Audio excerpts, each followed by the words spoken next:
From humble beginnings with just small ideas, these 5 have become some of the biggest and most successful and recognisable companies around the world.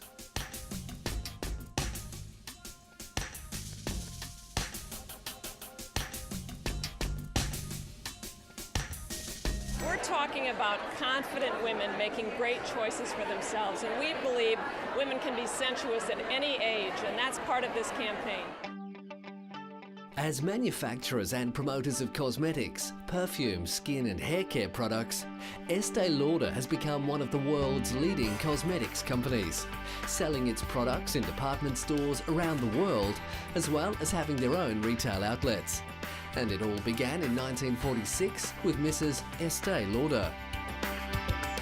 Producing only a few cosmetics in the early days, her products first sold in Saks Fifth Avenue department stores in New York.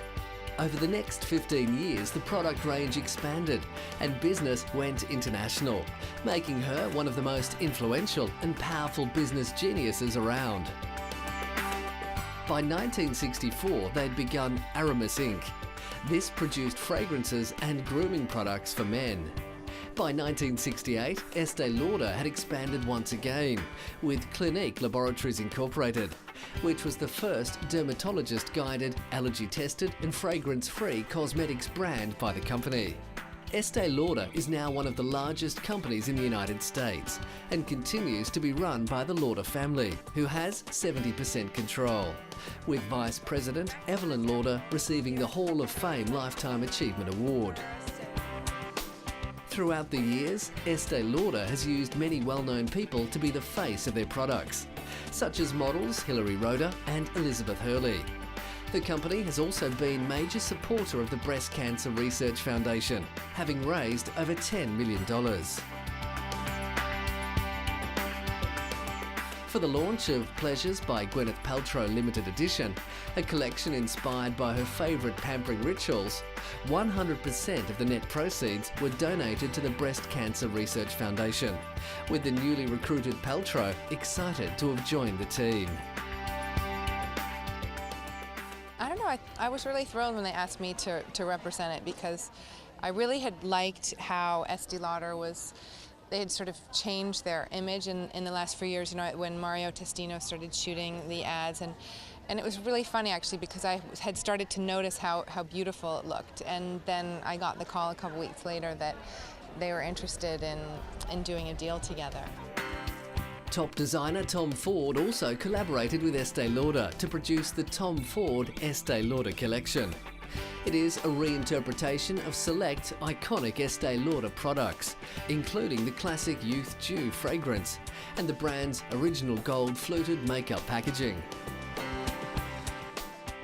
The project was really to go back into the Estee Lauder archives to try to capture the spirit of Estee Lauder, but to help a new generation of women appreciate the products. So I think that the collection is very Estee Lauder. It's a little cleaner, a little more modern, a little more streamlined. The fragrance, which is the anchor for this group, is based on the original iconic Estee Lauder fragrance, Youth Dew. Ford and his collection were described as a visionary for Estee Lauder.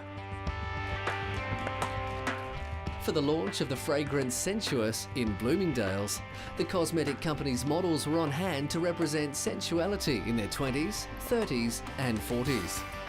This was the only US appearance the models made together, and as Estee Lauder's president, Tia Breen, said, this was something that is unheard of. We got all 4 of our models together. It's unprecedented. We usually select one model for one shot and one product, and this was just the perfect opportunity for us to bring all 4 of them together, and boy, we think it looks just great. The vision of Estee Lauder is to bring the best products to everyone, and since its beginning in the 1940s has continued to build on its success with the best products, the best people and the best ideas.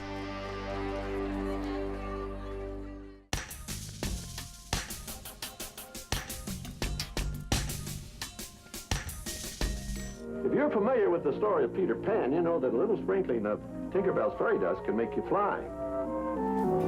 More than 100 years have passed since Walt Disney had a dream and created a company that would become one of the largest media conglomerates in the world. We had the family fortune, we had everything wrapped up in Snow White. The company invested a staggering $1 million in the 1935 production, and it paid off. Snow White and the Seven Dwarfs opened to acclaim in 1937. After World War II, Walt saw the need to diversify from films, and in 1955 opened his dream project, Disneyland. Now we want you to share with us our latest and greatest dream. That's it, right here. Disneyland. The popularity of his Anaheim, California theme park led to the replication of the Disney magic in Florida and eventually in Tokyo and Paris. With his Walt Disney Studios, he'd already introduced the character of Mickey Mouse in cartoon shorts and added synchronized sound to silent animation. With Disneyland, his goal was to create a literal magic kingdom, a spot fueled by lots of imagination with an escapist appeal.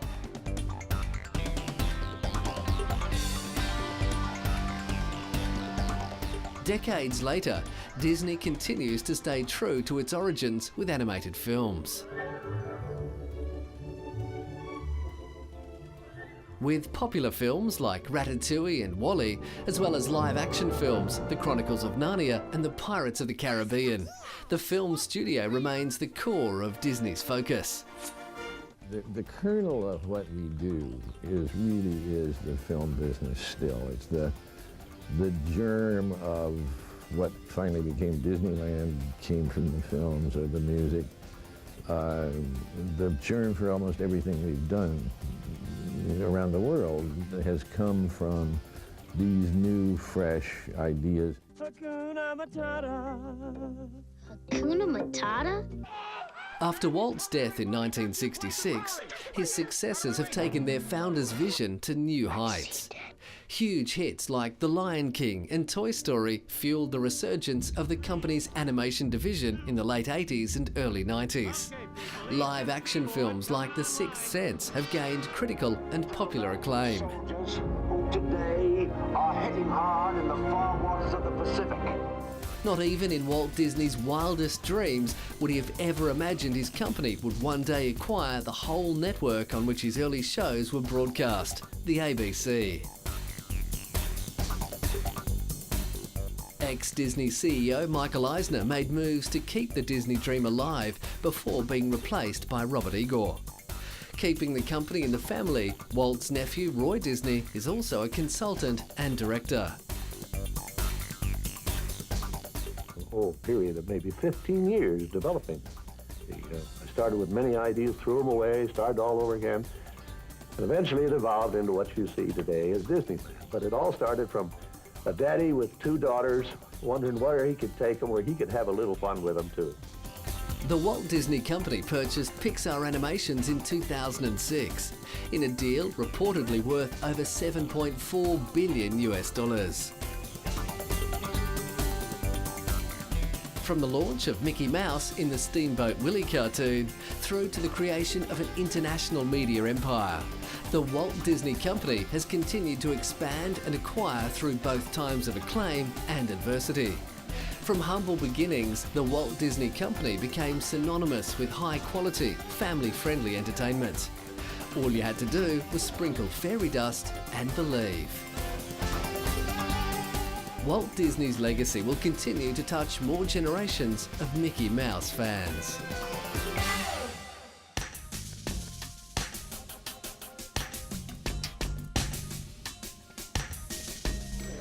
It's another world from my times, and I've been around for some 50 and more years, so it's half a century. And it's enormous change, this globalization, of the whole system.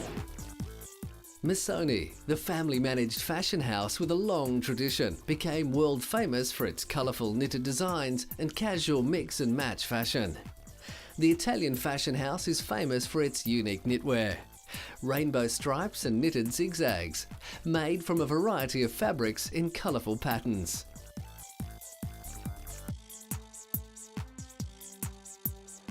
Formed by Ottavio Missoni and his wife Rosita, their 3 children play a large part in the business. Vittoria is the marketing director, son Luca is responsible for the design of the menswear collection, and Angela is creative director of women's wear. Angela's daughter Margherita is also the unofficial muse of the Missoni collection and the face of their 2 perfumes.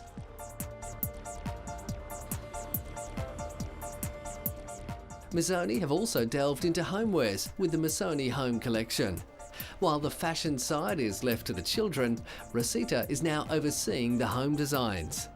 Rosita is happy that daughter Angela, who took over as chief designer in 1996, has created a younger look for the brand while retaining its distinctive patterns and fabrics. No, I think my daughter got the passion to carry on this work, and I think she does it. I'm very proud. From its inception in 1953, Missoni was very experimental. With Angela at the helm, the designs are still influenced by tradition, but now have a cleaner, more fluid edge to them.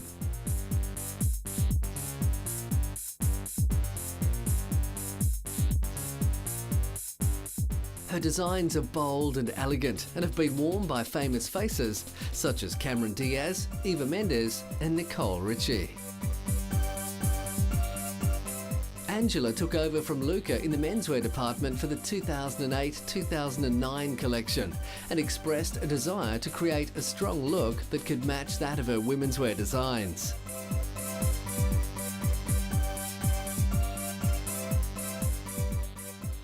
But I think the work that I'm doing now with this man, I'm trying to have a man that can stand next to the Missoni women. That's my goal. Luca handed over the creative role for Missoni Menswear in order to spend more time as the company's head of special events. His collections, however, often featured a new twist on the stripes and zigzags, weaving the patterns in with a selection of gingham and check.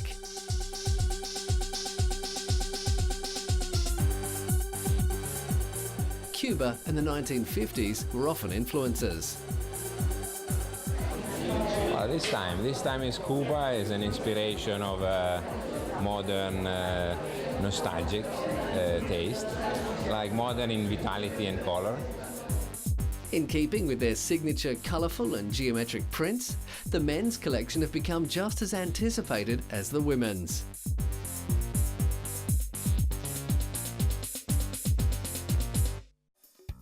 Today, Missoni is a company that has diversified into pieces for the home: carpets, footwear, perfume and luxurious hotels.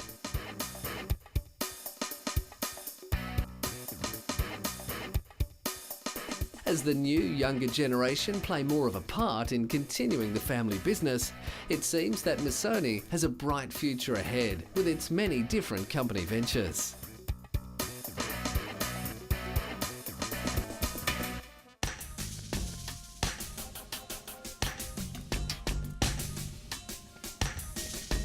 Oddly, the company that owned Vogue decided they'd launch a British edition, which you would have thought that sort of in the middle of World War I would be a very kind of dodgy decision and that people weren't that interested in fashion and trends. But in fact, you tend to see with Vogue that at times of hardship, Vogue does quite well, because I think people do like a bit of something uplifting, a bit of escapism, a bit of a treat.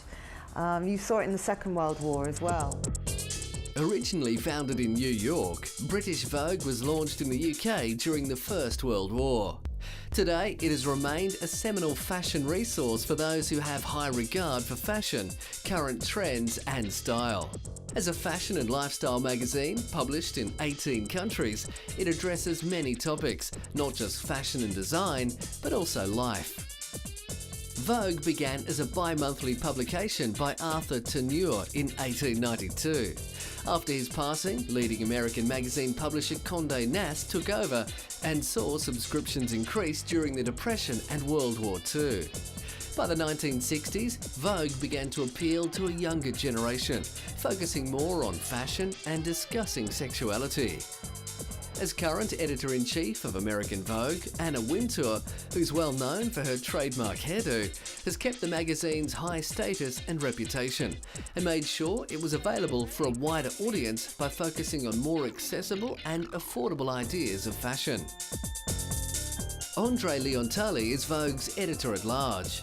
As a regular at fashion shows around the world for more than 25 years, he uses his status to promote and mentor young and upcoming designers. The British edition of Vogue has been around since 1916, and when first launched, it was one of the first overseas editions of an already existing magazine. As British Vogue's current editor-in-chief, Alexandra Schulman has been more commercial and assisted the magazine in becoming one of the most profitable British magazines.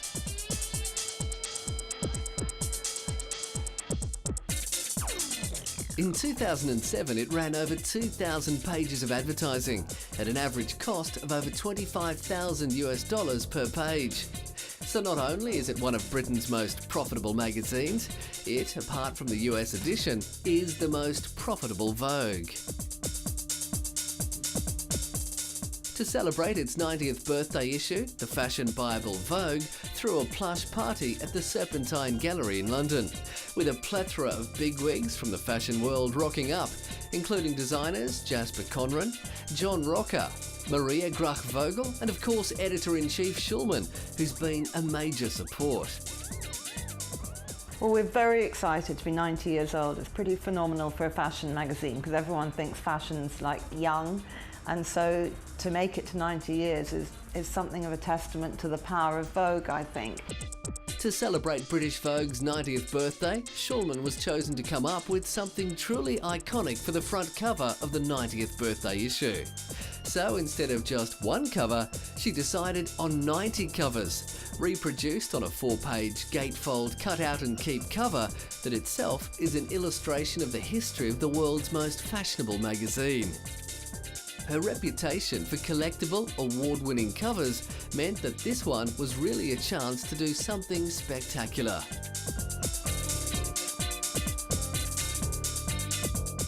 Vogue has featured many intriguing topics and stories over the years, including giving us an in-depth and inside look at some of the world's biggest stars, including rare images of Madonna at home with her family, which featured in the Age issue.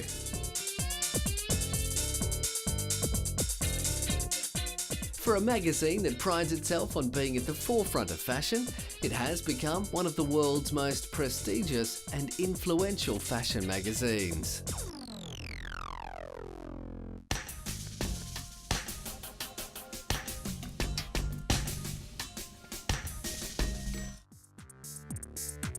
Swedish luxury automobile manufacturer Volvo has always had a name and reputation for being reliable and strong. Founded in the city of Gothenburg, Sweden, the car manufacturer is currently owned by America's Ford Motor Company as part of its premier automotive group. The Volvo OV4 was the first car off the assembly line on April 14, 1927. Its name, translated into English, means open carriage 4 cylinders. After this, the newly founded company began to produce closed tops and convertibles with folding tops, designed to hold in different weather conditions. Volvo has even been a supplier of vehicles for popular television shows and its actors such as Roger Moore in The Saint. And now, over 80 years since their beginning and always having a major focus on safety, Volvo has dealerships worldwide in 100 markets, with models ranging from SUVs, wagons and sedans to compact executive sedans and coupes. Built a car that's a step above the rest. It's a real humdinger, yeah, we put it to the test. Got the looks and the feel, got the power for a load, and we put it all together. Yeah, we put it on the road. Throughout the years, there have been many things that have helped shape the brand that is Volvo. It has been a world leader in safety, often producing world firsts that lead to other car manufacturers installing their safety devices in their passenger vehicles. It has been said before, and appears to be true, that there's a little bit of Volvo in every car. Volvo now has production sites throughout the world. In 1964, its Torslanda plant opened in Sweden and is currently one of the largest production sites, producing primarily large cars and SUVs. The Ghent plant in Belgium was opened the following year, and it's the second largest site, producing mainly small cars. Volvos have often been mistaken for slow and heavy vehicles, with earlier models having more of a block shape, earning the nickname of brick. They've since moved away from the block-shaped designs of the 70s and 80s and gained a reputation for their sporting performance. However, it's not just cars that Volvo produce. The Volvo Group is a Swedish provider of commercial vehicles, such as trucks, buses and construction equipment. In 2007, they presented 7 carbon dioxide neutral trucks at the Washington International Renewable Energy Conference. These trucks are equipped with engines modified to operate with 7 different renewable fuels or fuel combinations. And with the current climate change situation, Volvo knew it was time to do something. We have a situation where public awareness and political awareness have gone up dramatically on how the transport sector can contribute to lower carbon dioxide emission. The Volvo symbol is an ancient chemistry sign for iron, which is used to represent the strength of iron used in the cars. Reliability is considered better than your average car, which has placed Volvo fairly high up on Forbes' list of best car and luxury car makers. Volvo owners are often rewarded with the performance and life of their cars. It has been recorded that one owner travelled over 4 million kilometres in their 1966 Volvo P1800S. So, as one of the leading car manufacturers in the world, they are constantly redefining their look and appeal. And with the commitment of the company and its people, it has helped turn Volvo into the impressive and successful brand it is today.